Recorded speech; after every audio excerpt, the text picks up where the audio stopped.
Familia Peregrina, porque una vida plena es la mejor recompensa.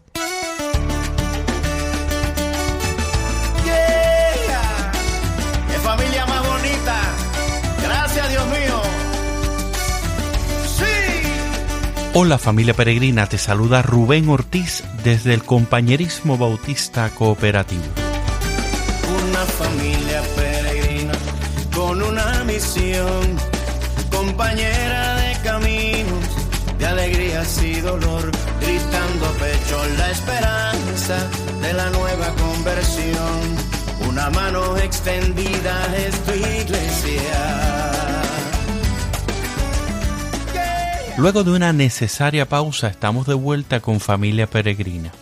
Esta vez conversamos con el profesor Justo González, un verdadero ícono del liderazgo latino en la educación teológica. Seguro que si usted es de fe cristiana y tiene algunos libros de historia de la iglesia o el pensamiento cristiano en su casa, conocerá la obra de Justo. Pero lo que más impresiona de este escritor y teólogo es su humildad. Vayamos a su casa y conversemos hoy en Familia Peregrina con Justo González. De la nueva conversión, una mano extendida es tu iglesia, unida a Cristo, sendero que va al Padre, como sal que saboriza bien disuelta, como pan que alimenta y agua que refresca, somos pueblo que alienta en los caminos. Una familia peregrina con una visión. Doctor González, gracias por la atención, recibirnos aquí en su casa y aprendiendo. Siempre que la gente está alrededor suyo está aprendiendo. Usted es una de las personas que más ha estudiado la historia que conocemos y seguro que usted ha aprendido mucho, tiene muchas lecciones acerca de la historia. ¿Qué ha aprendido específicamente al analizar la historia? He aprendido muchas cosas. He aprendido, en primer lugar, que hay muchas dimensiones de la fe cristiana que tenemos que rescatar, que se van quedando atrás un momento u otro y hace falta rescatarlas. Hay dimensiones en el culto también que hace falta rescatar. Pero he aprendido, creo, sobre todo, que todos erramos, que todos somos pecadores y que así todo Dios nos usa. Porque la historia de la iglesia es una historia de gente como nosotros, algunas de ellas peores que nosotros, algunas de ellas mucho mejores que nosotros, todas personas de mucha fe, pero todas de alguna manera equivocadas. Y creo que eso es importante porque nosotros muchas veces cuando somos nosotros creemos que sabemos, lo sabemos todo, ¿no? Y ya está, la razón la tenemos y todo lo que nosotros decimos así es. Y me imagino que cuando alguien nos estudia a nosotros dentro de 100 o 200 años, si el Señor no viene antes, pues va a decir, mira, esa gente no se dieron cuenta de tal cosa, ¿verdad? Así que nosotros tenemos que aprender de la historia, humildad sobre todo, y también orgullo, porque es una historia de la cual hay que estar orgulloso en medio de todas las cosas malas que tiene esa historia, ¿no? Pero también es una historia de orgullo, de gloria, de fe. Si usted tuviera que describirnos el momento actual que estamos viviendo como historia del cristianismo en el mundo, un poquito, yo sé que usted no es profeta ni hijo de profeta, como usted ya ha dicho en otras entrevistas, pero si tuviera que describirnos el momento actual que estamos viviendo, alguna imagen, de pronto alguna historia que signifique el momento actual, ¿cuál podría ser? Bueno, yo diría que lo que está pasando en el momento actual es que está terminando algo que empezó allá por los años 300. En los años 300 el imperio se volvió cristiano. Y eso tiene sus ventajas, no hay que decir que es malo, pero hubo también muchos problemas.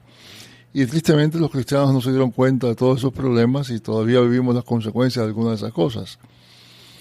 Hoy están pasando dos cosas bien interesantes y en cierto modo contradictorias. Por una parte, si uno mira la visión total del mundo, de la iglesia en todo el mundo, pues sobre todo en las regiones en las cuales antes era mayoritaria y poderosa, pues eso se está acabando. Ya ese apoyo por parte de la sociedad no existe, no solamente el Estado, sino siquiera la sociedad, la cultura. Cualquier muchacho hoy por ahí en la calle no sabe ni quién es Jesús, ¿verdad? Aún en un país supuestamente cristiano. Y eso está pasando y me parece que eso quiere decir que estamos viviendo en una época muy parecida a la de la iglesia antes del año 300 tanto. ¿El año 300 es por Constantino?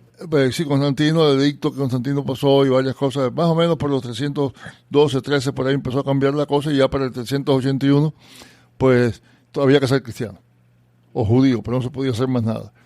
Pero volviendo a la situación de hoy, ¿verdad? Una cosa que me preocupa es que, en cierto modo, nuestra iglesia evangélica latina está yendo quizá en dirección contraria.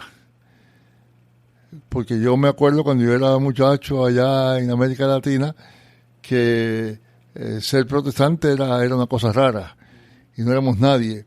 Y ahora ya nos damos ínfulas de que tenemos el gobernador fulano y la alcaldesa mengana y que ya hasta dictador cristiano hemos tenido.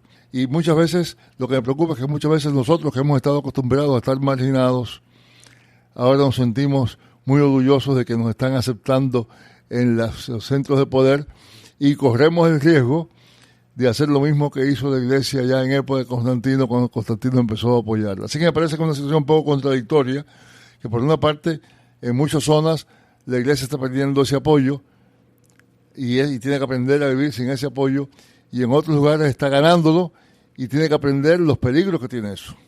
Usted se ha adentrado en la vida de muchos personajes en el pensamiento cristiano. Dentro del movimiento de la academia en el cual usted ha estado presente, y para América Latina, analizándolo un poco, ¿cuál cree usted que es el personaje o el movimiento al que menos se le ha dedicado tiempo y estudio en América Latina y que debe dedicársele, que lo merece?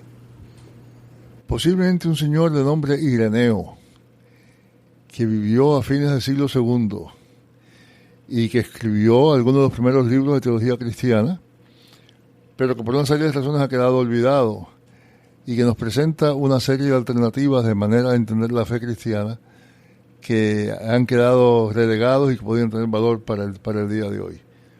Así que si yo les recomendara a alguien que estudiara, alguien diría: estudia a Ireneo. Ireneo es aquel que dijo la famosa frase de que la gloria de Dios es un ser humano totalmente vivo. Sí, pero también él dijo que Dios se hizo humano para que nosotros pudiéramos ser como Dios. Y no solamente eso, sino que él, cuando habla acerca de la imagen de Dios en el ser humano, pues nosotros pensamos cómo es que el ser humano se parece a la imagen de Dios. Y él dice: no, según Colosenses, la imagen de Dios es Jesucristo. Y quiere decir que la encarnación era ya el propósito de Dios antes de que hubiera ni ser humano ni pecado. Y el modelo que Dios hizo para ser el ser humano fue Jesucristo.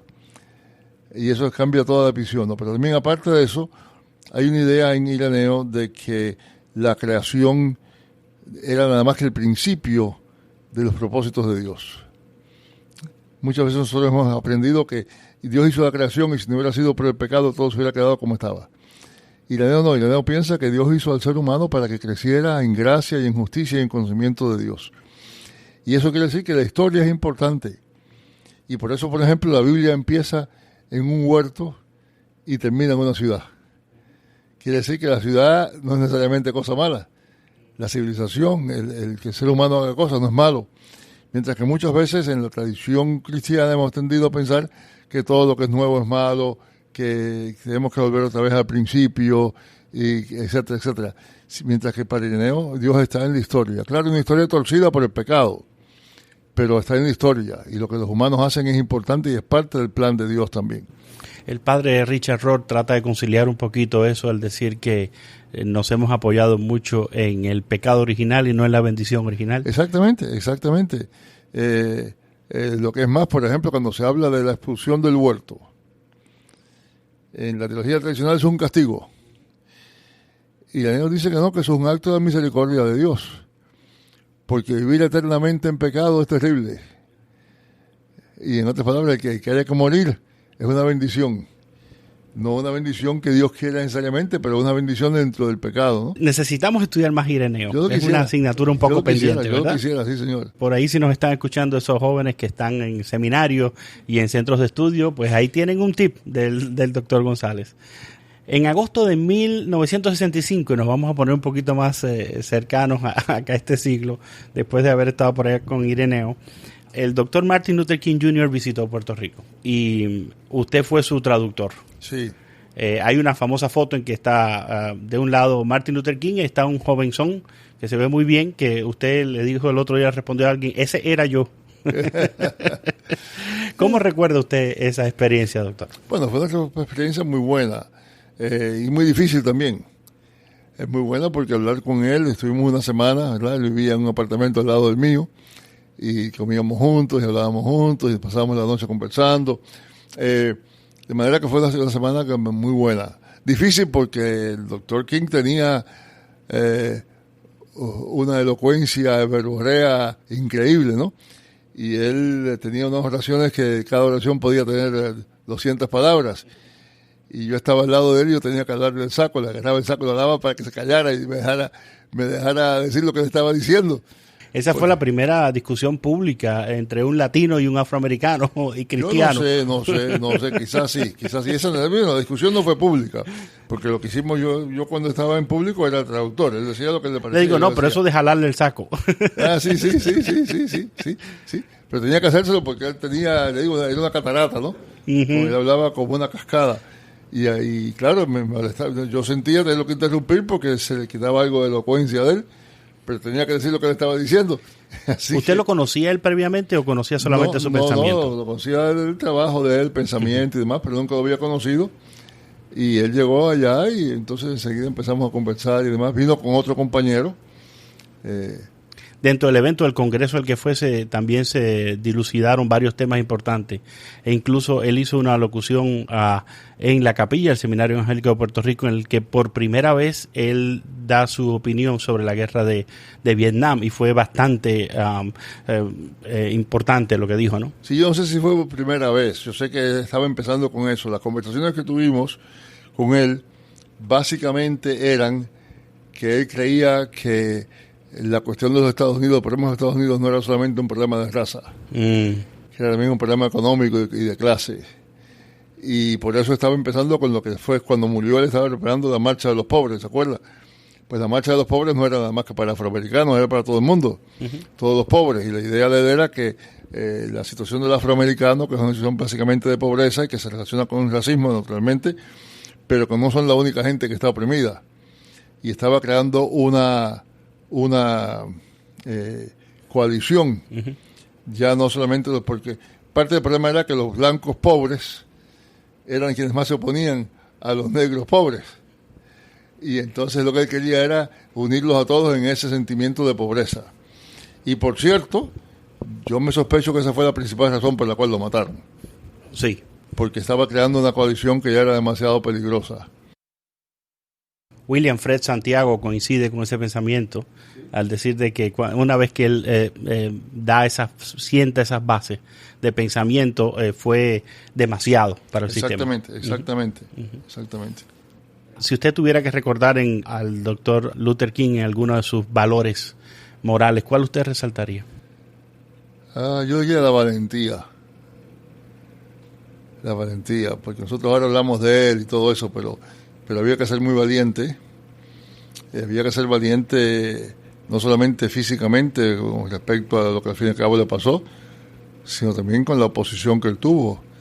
Oposición que no fue únicamente por parte de los blancos y demás. Había hasta el principio algunos líderes afroamericanos que pensaban que la iglesia no se debía meter en eso, ¿no?